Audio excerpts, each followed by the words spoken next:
Humans survived after their souls stopped existing. That sentence should be impossible. Our science erased it centuries ago. Every living mind emits a measurable consciousness field. Destroy the field, and the body becomes empty matter. Simple, perfect, proven. Humans refuse to obey. I am Commander Rethka of the 7th Ash Legion. I have ended civilizations before their stars completed a single orbit. I have watched worlds surrender after seeing our banners. Nothing frightened me until humans became assigned to my command. Not because they were dangerous, because everyone insisted they were impossible. The younger soldiers loved repeating human myths. They wrestle predators for entertainment. They smile before battle.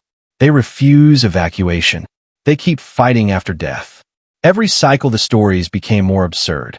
Our recruits laughed until their armor vibrated. Primitive species always invent legends. Fear becomes mythology. Weakness hides behind impossible stories. That was the only logical explanation. Then war hero Kelvor requested permission to address my battalion.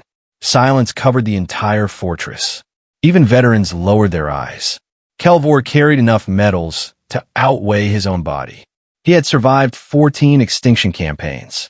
He had never lost a battlefield. He stepped forward without ceremony. His shell carried cracks that never healed. I had been replaced by polished crystal. He looked directly at us. If you meet humans, he said quietly, never celebrate too early. That was all. Then he walked away. The recruits burst into laughter. I joined them. A warning with no evidence was worthless. Experience often makes old warriors superstitious. I dismissed the entire speech. That was my first mistake. 3 rotations later, our fleet entered the Hecker Expanse. A mining colony had gone silent. No survivors. No distress signal. No enemy fleet. Only silence. Silence is unusual. Silence means something is hiding. We descended through gray storms toward the abandoned station. The structures remained intact. No battle scars. No explosions. No fires. Only empty streets. Our scanners found thousands of life signs. Motionless. Every signal originated beneath the colony. Underground. Naturally, I assumed civilians were hiding. Humans always hide first. Every intelligent species does. Self-preservation is the foundation of evolution.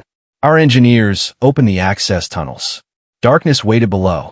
The air smelled wrong. Metal. Dust. Salt. One recruit whispered that humans season their air. Ridiculous. The smell intensified. We entered a massive chamber. Thousands of human colonists stood perfectly still. Not sitting. Not sleeping. Standing. Every face stared upward. Every eye remained open. None of them moved. My tactical display confirmed living brain activity. Impossible. No species remains motionless for days. Energy conservation demands rest. I ordered medical scans. Healthy. Perfectly healthy. No disease. No parasites. No toxins. Then every human blinked. At exactly the same moment, the sound echoed across the chamber. Thousands of eyelids. One movement. My soldiers stepped backward. I did not. Fear spreads through formations faster than plasma. Commanders cannot permit it. One human child smiled. Then everyone turned toward us. Together. Not a single movement happened early. Not one happened late. Perfect synchronization. High behavior. Obviously, humans must possess dormant collective instincts. Another mystery solved. I almost congratulated myself. Then the child waved. Every colonist waved. Exactly once. Then they resumed absolute stillness. Our translator finally detected a signal. One sentence repeated endlessly. We are waiting. Nothing else. Waiting for what? Supplies? Rescue? Food? No answer. The transmission repeated again. We are waiting. Hours passed. No movement. No aggression. My officers requested withdrawal. I refused. Stationary prey is harmless prey. Evolution rewards caution, but excessive caution wastes opportunity. I ordered excavation beneath the chamber. Perhaps hidden machinery controlled them. Perhaps an underground intelligence had seized their nervous systems. There had to be a rational answer. There always is. The drilling began. 5 minutes later, the entire colony screamed. Every human, every child, every elder, every voice, not in pain, in warning. The sound shattered instruments. Several recruits collapsed from sensory overload. The scream ended instantly. Silence returned. Then the ground moved. Not shook, moved. Like breathing. The planet inhaled. I stared at my scanner. The crust beneath the colony wasn't rock. It was hollow. Thousands of kilometers hollow. Something enormous shifted below us. My tactical officer froze. Commander. His voice cracked. There is movement beneath the mantle. Impossible. Nothing living exists at those temperatures. Nothing. The seismic display expanded. One life form. Unknown classification. Length. Data overflow. The measurement exceeded every military database. Entire continents became meaningless beside it. Our excavation drill disappeared. Not destroyed. Pulled downward. The tunnel sealed itself. Solid stone flowed like liquid. My recruits panicked. I maintained discipline. Natural geological activity. Nothing more. Coincidences create superstition. Reason defeats fear. Then every human spoke together. It heard you. The translation repeated automatically. It heard you. It heard you. It heard you. The words filled every communication channel. No emotion. No urgency. Only certainty.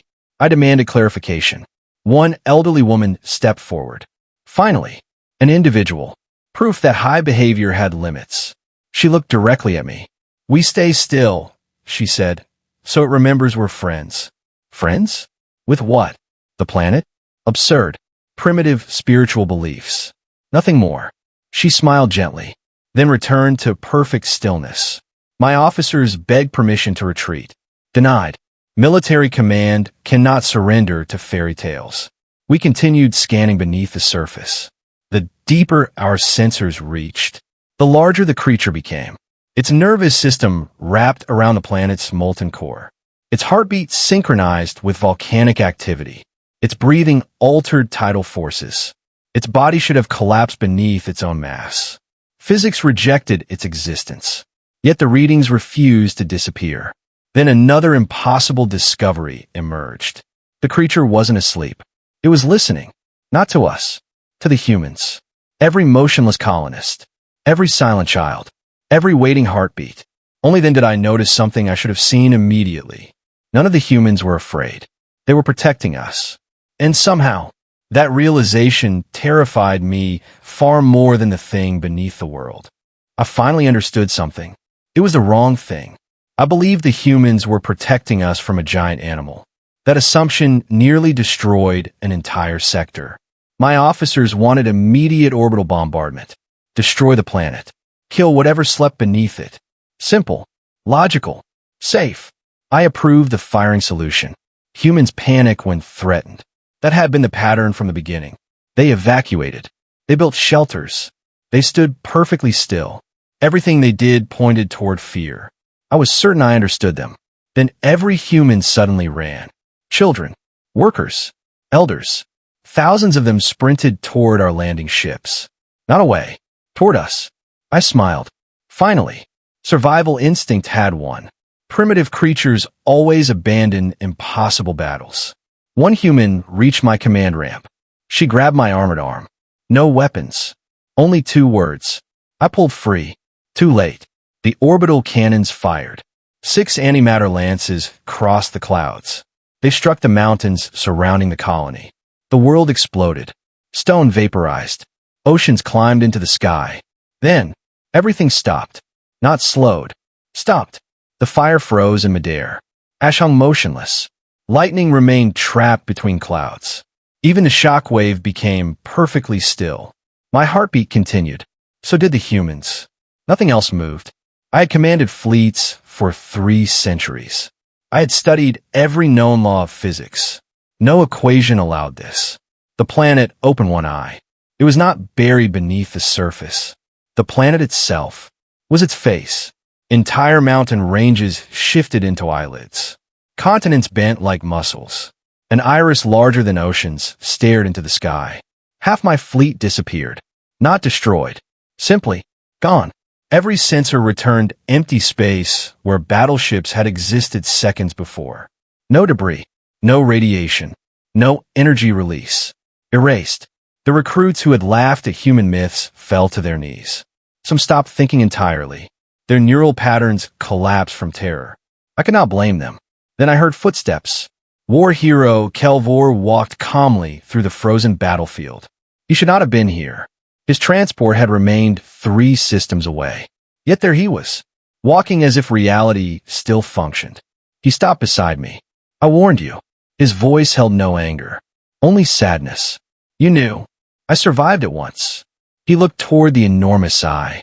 It doesn't hate us. My translator hesitated. It judges. The eye turned toward humanity.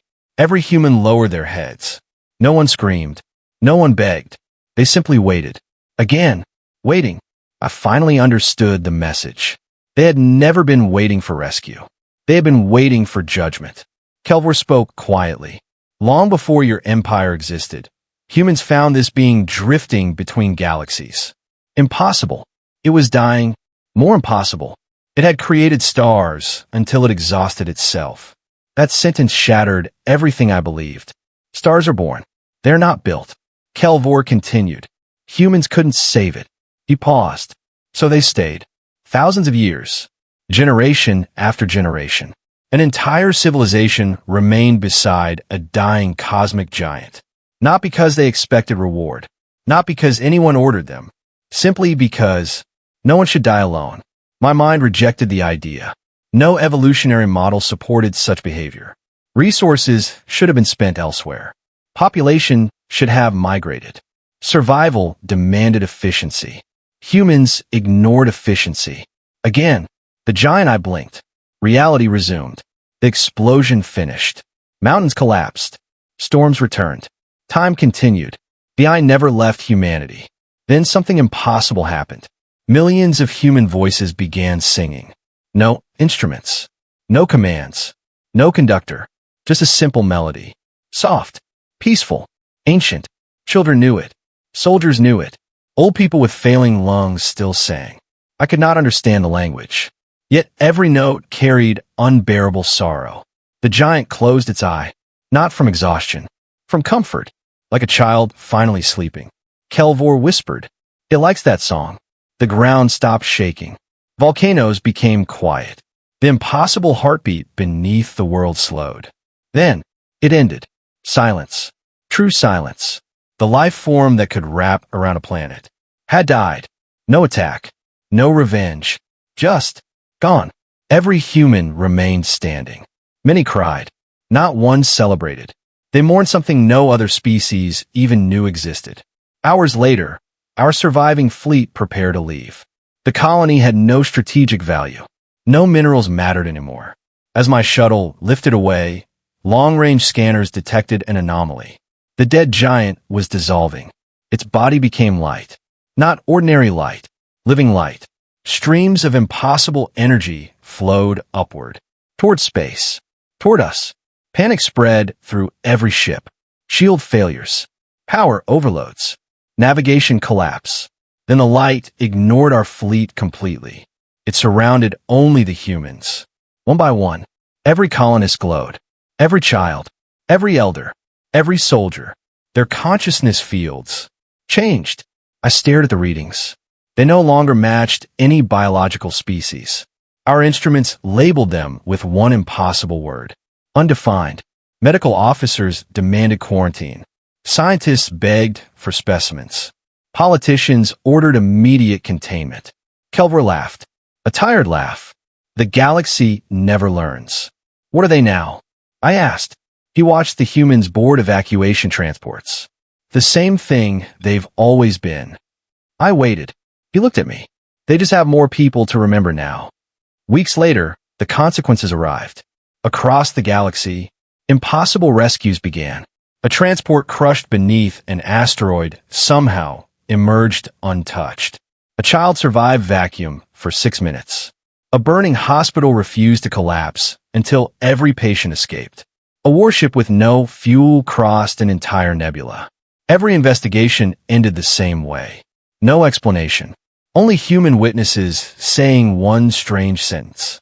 We weren't alone. Our greatest physicists called it coincidence.